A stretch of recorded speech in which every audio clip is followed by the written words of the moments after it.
Hey, and welcome back to Squarebody Stuff. I'm going to show you how to put an intake manifold on a small block Chevy.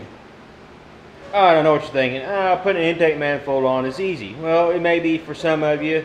I've done, I don't know how many I've done. So I've done them in the truck or out of the truck, whatever.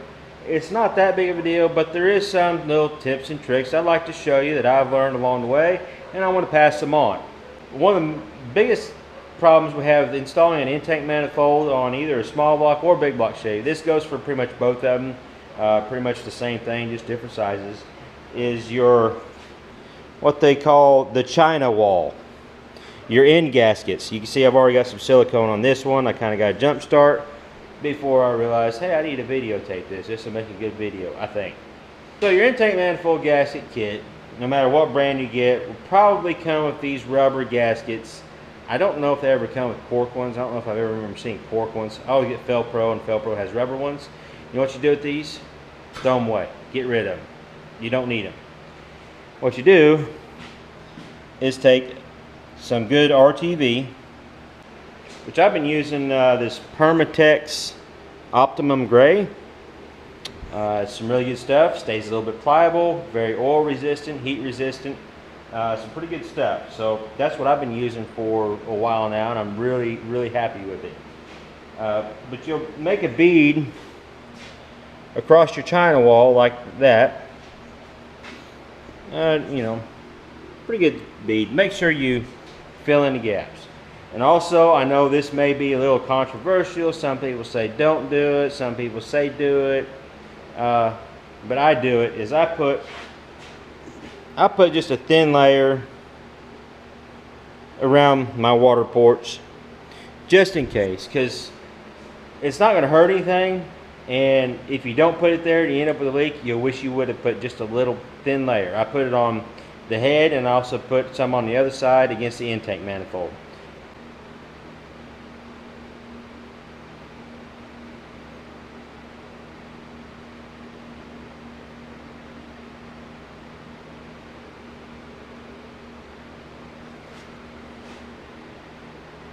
Now you don't need a whole lot around these water ports, just about that much.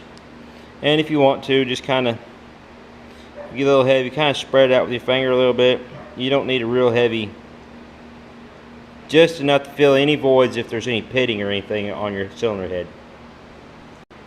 Now here's another spot that when you're putting an intake manifold on, if you're going to put one on and you're not going to run an EGR, you're not going to run the heat crossover, which is these ports right here, which goes to your exhaust ports, and it goes under your intake, and these are your corresponding ports on your intake. See, the heat crosses over underneath here, and what it does is it's for emissions, and we don't need that extra heat under the carburetor.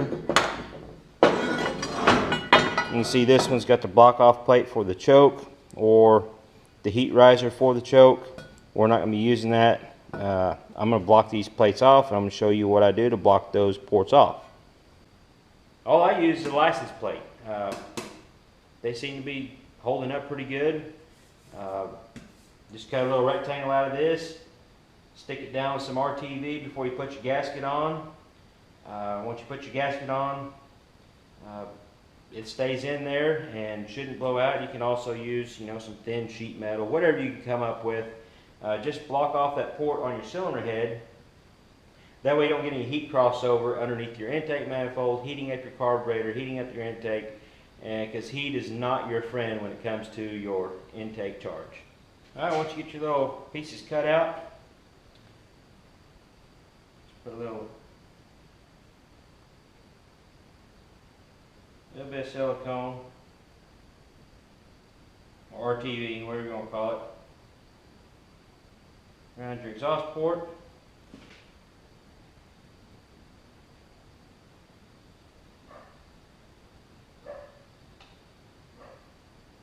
Stick it on there. Then you grab your gaskets.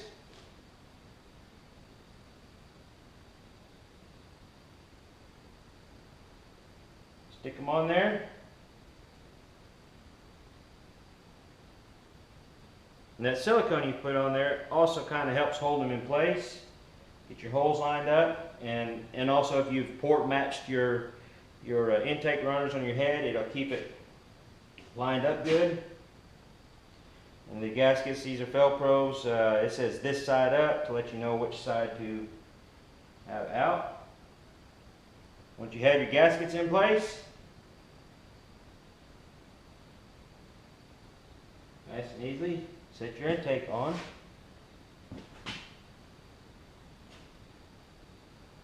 Get your holes lined up. Then start your bolts in.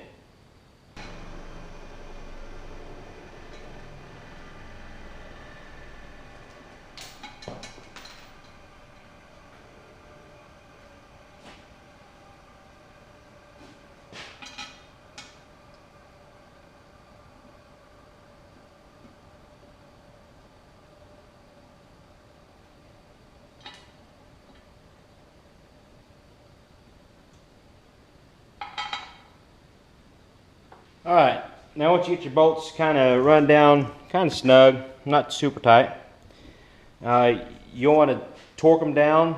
The only problem is these two center bolts, especially on this intake right here, I'm not really going to be able to get a ratchet on those, or my torque wrench on those to actually get an actual torque on them. So it's up to you what you decide you want to do. I just use a box in and get them tight. Make sure they're really tight. Then the rest of them I'll torque down. Make sure they're all good and snug. Some intake manifolds are actually accessible with a torque wrench and a socket and everything, so it's not too bad.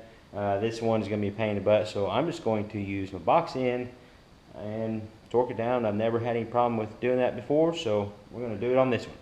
So here's a picture of the torque sequence, and the torque spec is 30 foot-pounds, and I usually go in a couple different steps, like 20 or 25 and then 30. Just make sure they're good and tight so you don't have any vacuum leaks or coolant leaks, and you'll be good to go.